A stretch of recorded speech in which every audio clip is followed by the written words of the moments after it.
પછી સેવાના પ્રકાર ઘણા બધા છે. માખણમાં જો પ્રવેશ કરીએ તો માખણના મૂળ તત્વમાં ગાયમાંથી જે સૌથી ઉત્તમ પ્રગટ થાય છે તે માખણ છે. દૂધમાંથી દહીં થવું, દહીંમાંથી છાશ, છાશમાંથી માખણ. એ માખણ એ દૂધમાંથી પ્રગટ થયેલું જે બેસ્ટ પ્રોડક્ટ ઓફ મિલ્ક છે એ માખણ છે. તો માણસ પણ ઈશ્વરનું સર્વશ્રેષ્ઠ સર્જન છે. એમ જોવા જાઓ તો માણસ પણ ઈશ્વરનું સર્વશ્રેષ્ઠ સર્જન છે. એ સર્વશ્રેષ્ઠ એટલે દૂધ તો શ્રેષ્ઠ છે જ, એટલે માનવ તો શ્રેષ્ઠ છે જ, પણ એને સર્વશ્રેષ્ઠ બનવું હોય તો એને પોતાએ માખણ જેવું થવું પડે. કારણ કે લાલાને માખણ ભાવે રે, લાલાને મિશ્રી ભાવે રે. લાલાને માખણ પણ ભાવે છે, લાલાને મિશ્રી પણ ભાવે છે. માખણ જેવું થવું હોય તો આપણામાં 4 વસ્તુ હોવી જોઈએ. પહેલા તો આપણે સફેદ એટલે કે સાત્વિક એટલે કે નિષ્કામ બનવું પડે. બીજું, વજનમાં હલકું હોય એટલે નિરઅભિમાની થવું પડે. ત્રીજું, મનોમંથનમાંથી પ્રગટ થવું પડે. આજે કોઈએ કહ્યું કાલે આપણે એકદમ સેવા વધારી દીધી, 3 દિવસ પછી પાછી ન થઈ, પાછી ઓછી કરી દીધી, એમ નહીં. એક મનોમંથનમાંથી જે પસાર થાય છે એટલે વલોવણમાંથી જે મધુરતા પ્રગટે છે એનું નામ માખણ છે. એ માખણ જેવું આપણે એટલે કે સફેદ હોય, વજનમાં હલકું હોય, મનોમંથનમાંથી પ્રગટ થયું હોય, અને પાછી ચોથી વાત એની વિશેષ છે કે જેનામાં મધુરતા પ્રગટ થતી હોય. ઠાકોરજીને ઘણીવાર માખણ હોય તો ઘણીવાર ખાટું પણ હોય, પણ આપણે કેવા માખણ થવાનું છે? મધુરતા.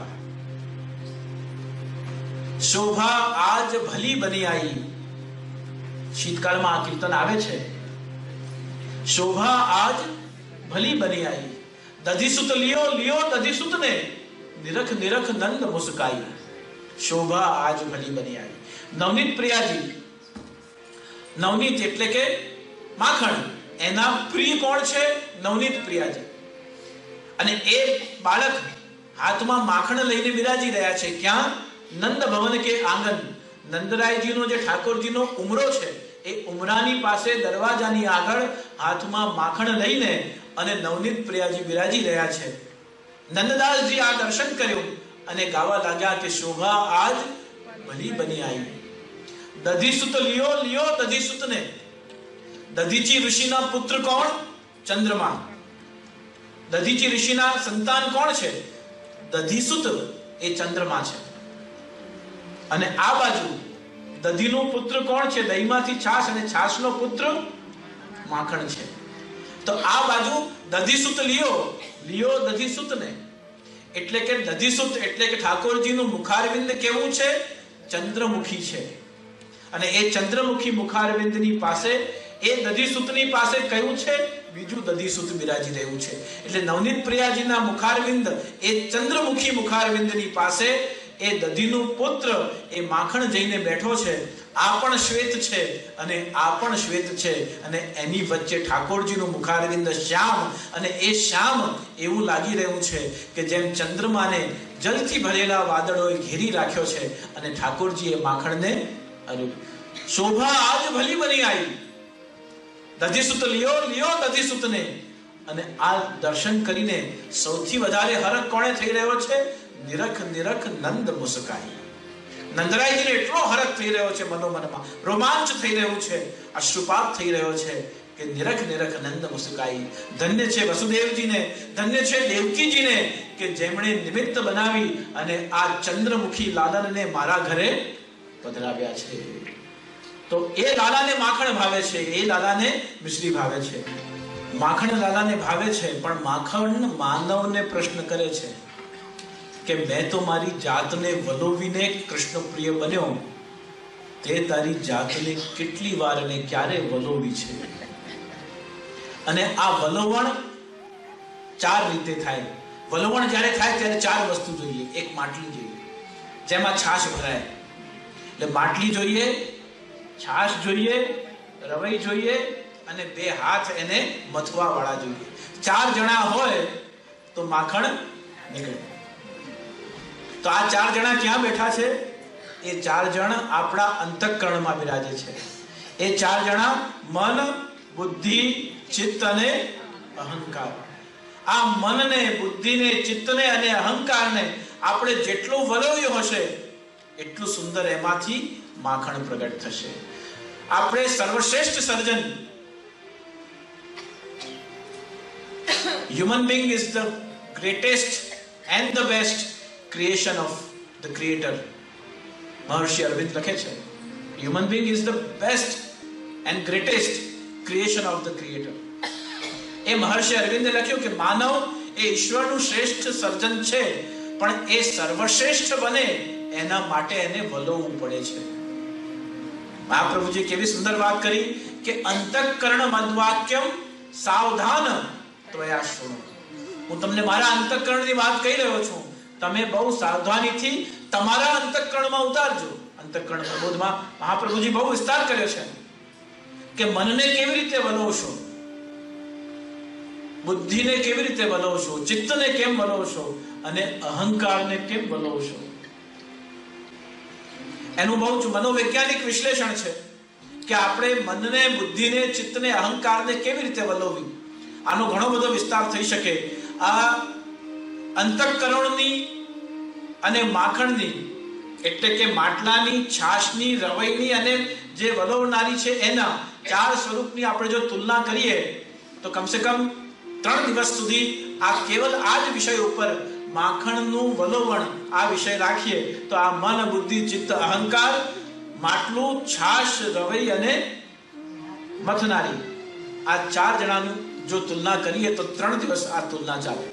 અને એમાંથી પછી ખબર પડે કે માટલાને મનના સ્વરૂપથી કેમ કહ્યું, ઘટાકાશ અને પટાકાશ. માણસ ઘણીવાર મનથી, જે અંદરથી છે એ ઘટાકાશ, જે અંદર છે એના મનમાં, એ ઘણીવાર એ બહાર નથી, અને ઘણીવાર જે બહાર છે તે એના અંદર નથી. તો જ્યારે એક ઘટમાં છાશ નથી ત્યારે એક ઘટમાં આકાશ છે. ન્યાયની દ્રષ્ટિએ ઘટપટ્ટસ્ય અવચ્છિન્ન ભેદાત ભેદો હિ. ન્યાયશાસ્ત્ર શું કહે છે કે ઘડામાં આકાશ છે, પણ આકાશ છે એનું પ્રમાણ શું કે એ ફૂટતાની સાથે જ્યાં એ આકાશ સર્વવ્યાપક હતું, જે એની અંદર હતું તે સર્વ સમાન થઈ ગયું. જો એની અંદર જળ હોત, છાશ હોત તો ઢોળાઈ હોત, પણ ન ઢોળાયું એનો મતલબ એ છે કે જે અંદર માટલાની અંદર હતું એ વ્યાપક થઈ ગયું, જે અંશી હતું તે હવે અંશમાં ભળી ગયું.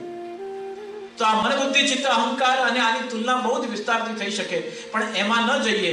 પણ જેમ માખણ, આજનું માખણ વલોવેલું હોય તો આપણે સાંજે ધરી શકીએ, કાલે ધરી શકીએ, પરમ દિવસે ધરી શકીએ, ચોથા દિવસે તમે ગમે તેવું માખણ મૂક્યું હોય એ પોતાની અંદર પોતાના ગુણધર્મ પ્રગટ કરે અને એ માખણની અંદર એનો સ્વાદ બદલાવા લાગે છે.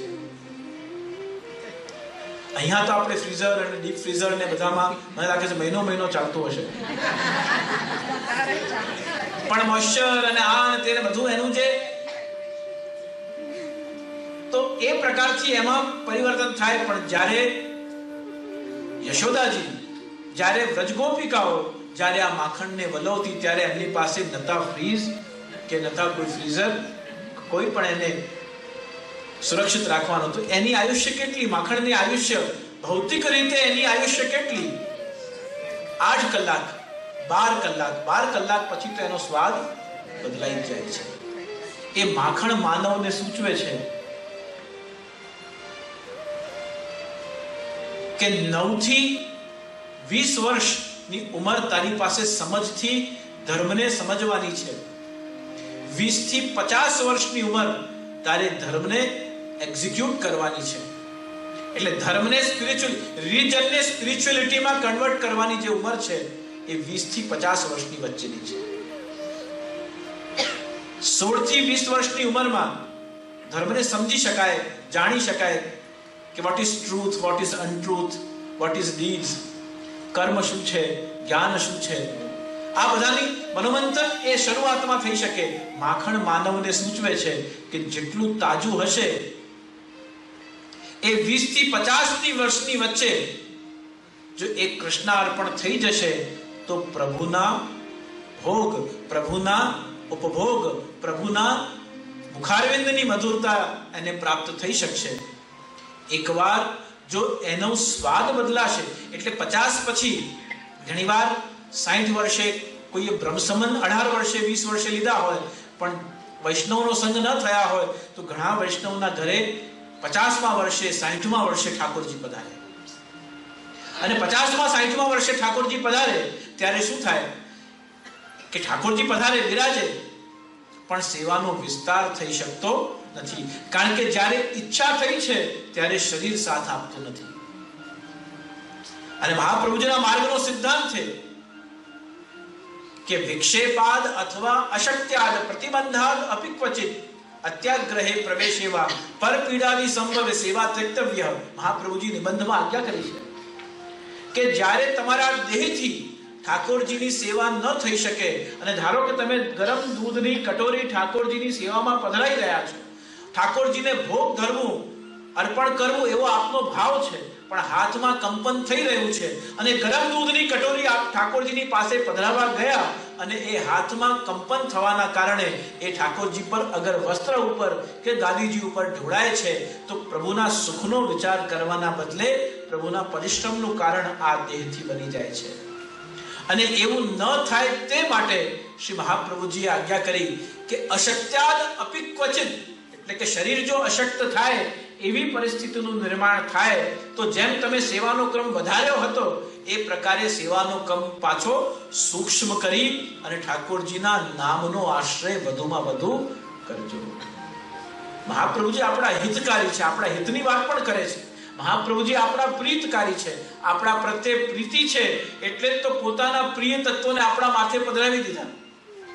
અને હિતકારી છે એટલે વારંવાર આપણને વોર્નિંગ્સ આપ્યા કરે છે. આવું કરશો તો પ્રભુને પરિશ્રમ થશે, આવું કરશો તો તમને દોષ લાગશે, આવું કરશો તો સેવામાં વિઘ્ન થશે. આપણને એલર્ટ કેમ કરે છે? કારણ કે આપણા હિતકારી છે, આપણું હિત વિચારનારા છે. તો શ્રી મહાપ્રભુજી આપણું હિત અને પ્રીત વિચાર્યું, તો માખણ આપણને સંદેશો આપે છે કે જો તમે જ્યારે કરી શકો તેમ હો, તે વખતે જ્યારે પૂર્ણતાથી તમે સેવા કરશો, લાડ લડાવશો, પછી જ્યારે શરીર સાથ નહીં આપે અને ભાવ થશે, તો આપણાથી એ સેવા સંભવ થવાની નથી. તો માખણનો સંદેશો છે કે પૂર્ણ તાજગી સે આપ પ્રસન્નતા સે પ્રભુની સેવા કરો. ઘણીવાર શરીર અશક્ત હોય, ઘણીવાર પરિવારમાં કંઈક એવું પ્રસંગ બન્યું હોય એટલે મન આપણું જરા ખિન્ન હોય, મનમાં ઉદ્વેગ હોય પરિવારમાં કે, અને બીજા દિવસે સાંજે આપણે કોઈક અશુભમાં જઈને આવ્યા અને સવારે પાછે મંગળામાં આપણે હસતા મોઢે ઠાકોરજીને જગાડવાના છે. આ સાયકોલોજીકલી આપણે બેલેન્સ કરવું ઘણીવાર આપણા માટે, પરિવારમાં કોઈ અશુભ થયું હોય એટલા માટે આપણા ત્યાં 16 દિવસનો સૂતક રાખ્યું કે આપણી લૌકિક વેદનાઓ પણ હમણાં સુધી ન પહોંચે. 16 દિવસના સૂતકનું બીજું પણ કારણ છે કે વ્યક્તિ પોતાના સામાજિક ઉત્તરદાયિત્વથી, સોશિયલ રિસ્પોન્સિબિલિટીથી, સેવાના નામે પોતે પાછો અલગ ન થઈ જાય કે હું તો સેવા કરું એટલે ત્યાં ન આવી શકું. એટલા માટે 16 દિવસનો સૂતક થયો કે આપણે સામાજિક પશુ છીએ, અને આપણે સામાજિક રીતે જો આ વ્યવહાર કરીએ છીએ તો એમાં સમાજ પરિવારની વચ્ચે સાથે રહીને આપણે ઠાકોરજીની સેવા કરવાની છે. તો જ્યારે સમાજને પરિવારની આપણી જરૂરત હોય તે વખતે વિશેષ રીતે સમાજ અને પરિવારને આપણી સાથે રાખીને અને એને યોગદાન આપવું, એટલા માટે 16 દિવસનું સૂતક છે. વૈદિક કારણો, ધર્મશાસ્ત્રના કારણો એના પાછળ પછી ઘણા બધા છે, એનો વિસ્તાર નથી કરી રહ્યો, પણ એટલું જરૂર કહું છું કે અવસ્થા જ્યારે વિપરીત હોય, ચાણોદના વૈદ ખંડુભાઈ હતા, એ કાયમ કહેતા કે 20 થી 35 ની વચ્ચે તમને ભાવે એ ખાવું. તમારી ઉંમર જ્યારે 20 થી 35 ની વચ્ચે હોય ત્યારે તમને ભાવે એ ખાવું. 35 થી 50 ની વચ્ચે આવે એ ખાવું, અને 50-55 પછી લાવે એ ખાવું. પહેલા ભાવે ખાવું, પછી આવે ખાવું, અને પછી લાવે ખાવું. માખણ આપણને કહે છે કે જો તમારે ભાવે ખાવું હોય અને ભાવે એ ઠાકોરજીને ભોજન કરાવવું હોય તો માખણના જેવા તમે તાજા હો, મનથી, બુદ્ધિથી, વિચારથી, ચિત્તથી, તે વખતે कृपा तो लालन जू की चाहिए, अपनो दोष विचार सखीरी, उनसो कछु मत। कृपा तो लालन जू की चाहिए, वो कहे सो सब साची, अपने ऊपर सही। कृपा तो लालन जू की चाहिए। तो આ કૃપા લાલન જૂની જોઈએ તો જેવી રીતે આપણા અને ઠાકોરજી વચ્ચે રૂપ રસ ગંધ સ્પર્શ આ પાંચ તન્માત્રાઓ જેમ હોય છે એમ માખણની પણ જેમ મનુષ્યના શરીરમાં પણ પંચ તન્માત્રાઓ છે. રૂપ આંખથી જોઈ શકાય છે, રૂપ રસ જીવવાથી અનુભવ કરી શકાય છે, રૂપ રસ ગંધ સૂંઘી શકાય છે, સ્પર્શ ત્વચાથી થઈ શકે છે. એ પ્રકારે માખણ પણ માનવનું રૂપ ધારણ કરે તો એનામાં પણ આ પાંચે પાંચ તન્માત્રાઓ બિરાજે છે. શબ્દ જીવવાનું મુખનું બે કામ છે, સ્વાદ ગ્રહણ કરવું અને શબ્દ બોલવા. તો માખણનું શબ્દ શું છે? વલોવણ કરતી વખતે એમાંથી જે ગુર ગુર અવાજ આવે એ માખણ શબ્દ કરી રહ્યો છે કે હું બહાર આવીશ ત્યારે પ્રકાશમાન થઈશ, પણ હમણાં મારી તો અંધકારમાં જ સ્થિતિ છે.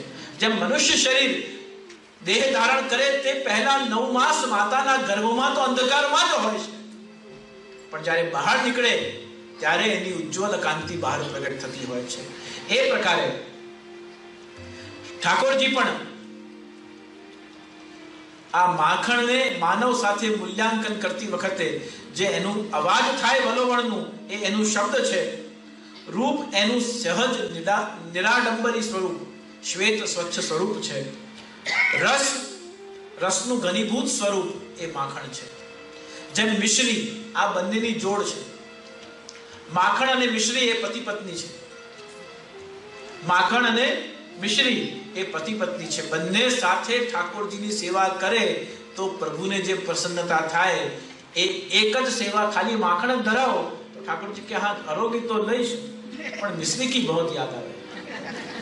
અને મિશ્રી તમે ઠાકોરજીને ધરો અને માખણ ન ધરો, ઠાકોરજી કે આમ મિશ્રીનો ઠાકોરજી સેવ કરાવ્યા છે તો મિશ્રી લઈ તો લઈશ, પણ લાલાને માખણ ભાવે રે, લાલાને મિશ્રી. આ બંનેની જોડ છે.